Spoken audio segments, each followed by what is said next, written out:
হৰভোগত আকৌ চুৰিকাণ্ড চোৰে এইবাৰ লুটপাট চলালে এটা কালী মন্দিৰত বৰপেটা জিলাৰ হৰভোগৰ এটা কালী মন্দিৰত যোৱা নিশা এক চুৰিকাণ্ড সংঘটিত হৈছে ঘটনাৰ বিৱৰণী মতে যোৱা নিশা বৰপেটা জিলাৰ হৰভোগ থানাৰ অন্তৰ্গত উত্তৰ ফেহুৰাখোৱা গাঁৱত অৱস্থিত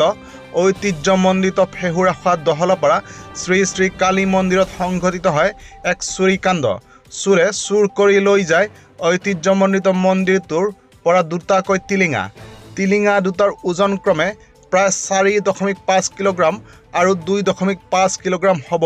আৰু মূল্য সৰ্বমুঠ 5,000 টকামান হ'ব বুলি মন্দিৰৰ বিষয়ববীয়াসকলে আমাক জানিবলৈ দিছে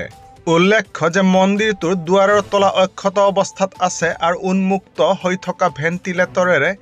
মন্দিৰৰ ভিতৰত প্ৰৱেশ কৰি চোৰে সংঘটিত কৰে উক্ত চুৰিকাণ্ড ৰাইজ তথা মন্দিৰৰ বিষয়ববীয়াসকলে চোৰক অতি শীঘ্ৰেই কৰায়ত্ব কৰি উপযুক্ত ব্যৱস্থা ল'বলৈ আৰক্ষী তথা প্ৰশাসনৰ ওচৰত দাবী জনাইছে news desk report news time 3 নমস্কাৰ আজি এটা বৰ বিপজ্জনক কথা হৰভোগ সমষ্টিৰ অন্তৰ্গত ফেহুৰাখোৱা দলহাপাৰা আৰু হিঙাবিল আমি 3-4খন গাঁৱে এই কালী মন্দিৰত বহু দিনত ধৰি আমি জানাৰ পৰা ধৰি পূজা পাঠ কৰি আছিলোঁ আজি এটা বহুত বিপজ্জনক কথা যিজন আমাৰ মন্দিৰৰ মাজত মানে টিলিঙা দুটা আছিলে এটা প্ৰায় 4.5 কেজিৰ এটা 2.5 কেজিৰ সেই ঘাটি দুটা টিলিঙা দুটা আজি ধৰি লওক ৰাতি কোনোবাই লৈ গৈছে এইটোৱে আমাৰ ৰাইজৰ খুব দুখ লাগছে হয়তো আমি আজি প্ৰশাসনকো জানাই নাই কিন্তু আমি জানাম বুলি এটা আগ্ৰহ লৈছোঁ ৰাইজে এটা চুক্তি লৈছোঁ দেখা যাওক এতিয়া কি হয় আজি কিন্তু এটা বিৰাট দুখৰ কথা এনেকুৱা যদি অসমবাসীত এনেধৰণৰ কথা হৈ থাকে আজি ধৰ্মস্থানৰ পৰাও যদি বস্তু চুৰ কৰি নেয় তেতিয়াহ'লে বহুত বিপজ্জনক কথা নমস্কাৰ মই ফেহুৰাখোৱা গাঁৱৰ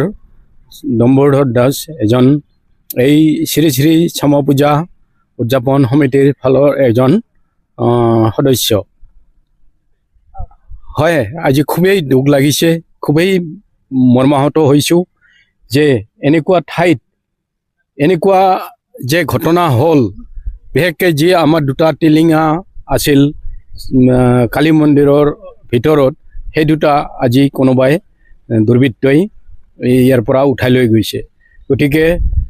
মই ধিক্কাৰ দিছোঁ এনেকুৱা কিয় হৈছে এনেকুৱা হ'ব নালাগে এনেকুৱা কৰিব নালাগে হয়তো তাক মায়ে জৰুৰে শাস্তি দিব মায়ে জৰুৰ ধৰা পেলাব আৰু ইতিমধ্যে আমি